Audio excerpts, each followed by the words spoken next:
दौसा के भंडारा में हर बरस राजेश पायलट की जयंती और पुण्यतिथि पर श्रद्धांजलि समारोह का आयोजन होता है। ये एक औपचारिक समारोह भले ही हो, लेकिन बरसों बीतने के बाद भी लोग आज तक भी राजेश पायलट को भूल नहीं पाए। ना तो देश उन्हें भूल पाया और ना ही राजस्थान। उनके पुत्र सचिन पायलट, कांग्रेस नेताओं, कार्यकर्ताओं, आमजन ने राजेश पायलट स्मारक पहुंचकर श्रद्धा सुमन अर्पित कर उन्हें याद किया। आप ये रिपोर्ट देखिए। गगनचुंबी आसमान में हवाई जहाज उड़ाने वाले राजेश्वर सिंह ने कभी सोचा न था कि वे एक दिन राजेश पायलट के तौर पर सियासी बुलंदियों को भी ठीक वैसे ही छुएंगे। जब दोस्त राजीव गांधी जैसा हो तब ये संभव था और हुआ भी ऐसा ही। देश की प्रधानमंत्री इंदिरा गांधी के पुत्र राजीव गांधी भी बतौर पायलट हवाई जहाज उड़ाती थी। नीले गगन में ही राजीव गांधी और राजेश पायलट की दोस्ती परवान पर चढ़ी। एक दिन राजीव गांधी ने अपनी मां इंदिरा से कहा कि राजेश राजनीति के लिए योग्य है।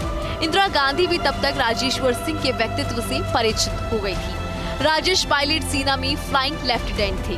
1971 की जंग में उनके शौर्य के मद्देनजर राजेश्वर सिंह को प्रमोशन मिला। तब शायद उन्हें पता नहीं था कि एक दिन वो राजेश्वर सिंह से राजेश पायलट के तौर पर सियासी पहचान बनाएंगे। हालांकि पायलट ने एक दौर में तत्कालीन प्रधानमंत्री इंदिरा गांधी से कहा था कि पीएम मैडम, मुझे राजनीति में आना है।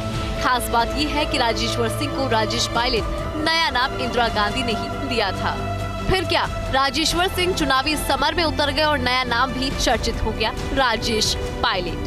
1980 के लोकसभा चुनाव में भरतपुर से कांग्रेस के टिकट पर संसद पहुंचने में कामयाब रहे। भले ही राजेश पायलट ने भरतपुर से चुनाव लड़ा, मगर उनके भाग्य में कर्मस्थली के रूप में दौसा लिखा था।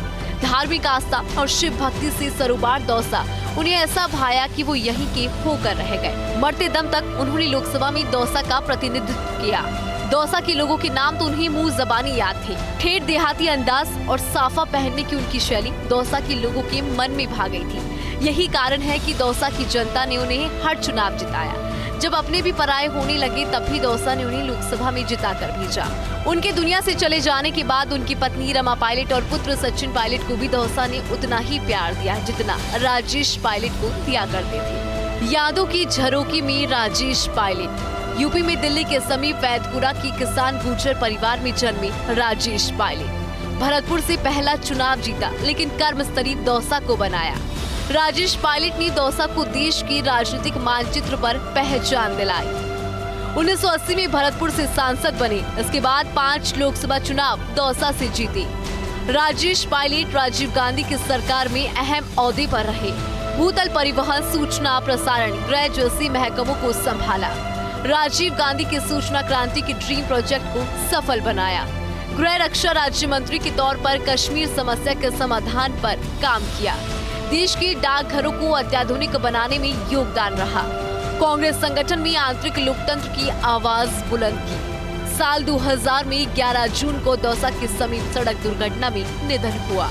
आज से 24 साल पहले जब उनका दुर्घटना में स्वर्गवास हुआ था, हम सबको बहुत झटका लगा था और उस दुख से उभरने के लिए जो असीम प्यार और प्रेम इस प्रदेश देश के लोगों ने हम लोगों को दिया, उसका मैं सदैव आभारी रहूँगा।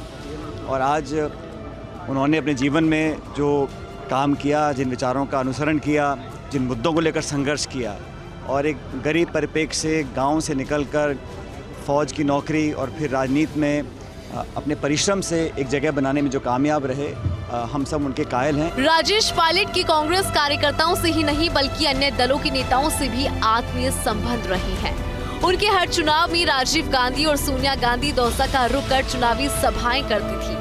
ये संयोग है कि राजेश पायलट ने जन्म भले ही दौसा में नहीं लिया, लेकिन अपनी कर्मभूमि दौसा की धरती पर ही उन्होंने अंतिम सांस ली। बाद में उनकी पत्नी रमा पायलट और बेटे सचिन पायलट ने पिता की राजनीतिक विरासत संभाली। पिता राजेश पायलट की विरासत सचिन पायलट को असमय तौर पर मिली, लेकिन वे दौसा की सियासी कर्मभूमि से अनजान नहीं थे। स्वर्गीय राजेश पायलट ने अपने कालखंड में बतौर केंद्रीय मंत्री रहती माइलस्टोन काम किया। चाहे सूचना क्रांति को जन जन तक पहुंचाना हो या फिर आंतरिक सुरक्षा को मजबूती देना। दौसा भली भांति जानता है कि कैसे टेलीफोन को उन्होंने अपने निर्वाचन क्षेत्र के घर घर तक पहुंचाया था। जम्मू कश्मीर में उनके किए गए सराहनीय कार्य को आज भी याद किया जाता है। उनके मुख से निकलने वाले 2 शब्द, राम राम सा। योगेश शर्मा की report, first India news, Jaipur.